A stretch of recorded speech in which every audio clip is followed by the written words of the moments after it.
నమస్తే. మనతో పాటు ఈరోజు వాస్తు సంఖ్యాశాస్త్ర నిపుణులు నర్రా రామకృష్ణ గారు ఉన్నారు. నమస్తే సార్. నమస్తే సార్, ఈ మధ్య భార్యాభర్తలు విపరీతంగా గొడవలు పడుతూ ఆ గొడవలు విడాకుల వరకు వెళ్తున్నాయి. దీనికి ఏమన్నా కారణం అంటే ఈ వాస్తు ప్రకారంగా వాళ్ళు ఇల్లు కట్టుకోపోవటము, చిన్న చిన్న ఇరుకు గదులలో ఎలా పడితే అలా అపార్ట్మెంట్లలో ఉండడం, ఇలాంటి ఏమైనా రీజన్స్ అయి ఉండొచ్చా సార్? ఒకటే మనకి విడాకుల దాకా వెళ్ళిందంటే దానికి ఒక కారణం అనేది ఉంటుంది. అది వాస్తుపరమైన లోపాలు కానీ, వ్యక్తిగతమైన జాతక లోపాలు కానీ, లేదా వాళ్ళ మ్యారేజ్ డేట్లో ఏదైనా లోపం ఉన్నా కానీ, అది ప్రధానమైన కారణాలు. ఈ యొక్క విడాకులకి దోషాలు మాత్రం కంపల్సరీగా ఉంటాయి. చిన్న చిన్న గొడవల దాకా వచ్చి అలాంటివంటే మామూలుగా పెద్ద ఇబ్బంది ఉండదు దానికి. అంటే వాస్తు దోషాలకు కారణం అనేది మనం చెప్పకూడదు. మేజర్ ప్రాబ్లమ్స్ వచ్చినప్పుడు బాగా నిరంతరం గొడవలు జరగటం, ప్రతిరోజు ఒక రగడలాగా ఉండటం, భర్తకేమో ఇంటికి రావాలంటే భయం, భార్యకేమో భర్త ఎప్పుడు వస్తాడని భయం, ఇలాంటి పరిస్థితుల్లో ఉంటున్నప్పుడు మాత్రం వాస్తుపరమైన దోషాలు ప్రస్ఫుటంగా ఆ ఇంట్లో ఉంటాయి. అందులో ఎలాంటి సందేహం లేదు. 100% వాళ్ళు వాస్తు దోష నివారణ చేసుకోవాల్సిందే. అది అద్దిల్లు కావచ్చు, లేదా సొంత ఇల్లు కావచ్చు, ఏ గృహమైనా సరే. ప్రధానంగా వచ్చేసరికి వాయువు మూల చాలా చాలా దోషాలు ఉన్నప్పుడే, అంటే మనకు ఉత్తర వాయువు అని ఉంటుంది. ఉత్తర వాయువు పెరగటం కానీ, ఉత్తర వాయువు రోడ్డు చూపు కానీ, లేదా ఆగ్నేయకి సంబంధించిన దోషాలు ఉన్నా కానీ, ఇలాంటి దోషాలు ఉన్నప్పుడు ఈ దోషాలు ఆ భార్యాభర్తల మీద బాగా పనిచేస్తుంటుంది. మనకు అర్థమవుతుంటుంది. మ్యారేజ్ అయిన తర్వాత కొద్ది రోజులకు వచ్చేసరికి కొంతమంది ఫస్ట్ చాలా బాగుంటారు. తర్వాత చిన్నగా మనసు పెద్దలు రావటం, ఒకరి అభిప్రాయ భేదాలు రావటం, అది యుగోగా దారితీయటం, ఒకరికొకరికి చాలా దూరం పెరిగిపోతూ ఉంటుంటుంది. శాడిజం పెరిగిపోతూ ఉంటుంటుంది.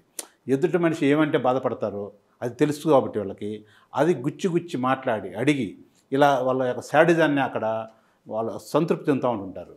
ఇలాంటి పరిస్థితి వచ్చిందంటే మాత్రం తప్పనిసరిగా వాళ్ళ ఇంటి వాస్తు దోషం అనేది ఉన్నట్లే. దాన్ని సరి చేసుకోవాలి.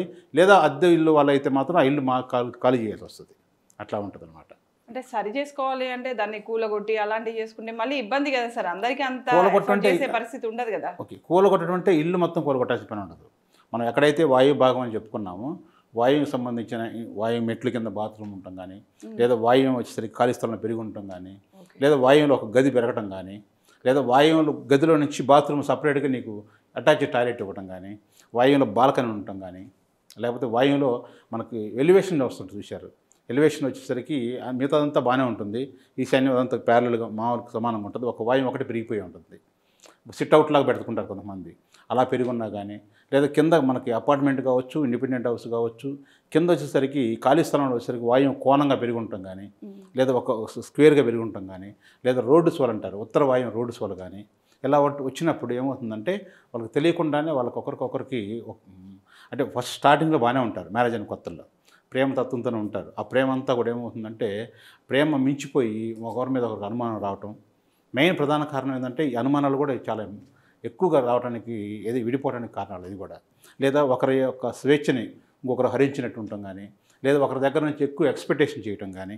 ఇప్పుడు భార్య ఉంది, భర్త దగ్గర నుంచి బాగా ఎక్కువ ఎక్స్పెక్టేషన్ చేసుకొని అంత స్థాయిలో కనుక ఉండపోయినప్పుడు అప్పుడు ఇబ్బంది వస్తుంది. అదే రకంగా ఆగ్నేయ మూల కూడా, ఆగ్నేయ మూల ఏదైనా గుంటలు రావటం కానీ, ఇలా గోతులు ఉండటం కానీ, ఇలా పెరిగి ఉండటం కానీ, అలా ఉంటున్నప్పుడు కూడా కోర్టు దాకా వెళ్ళడానికి, కోర్టు కేసులు, కోర్టు వివాదాలు, ఇలా వాళ్ళ మనిషిని బాగా మానసికంగా ఇబ్బంది పెడతా ఉంటుంటాయి అన్నమాట. అట్లా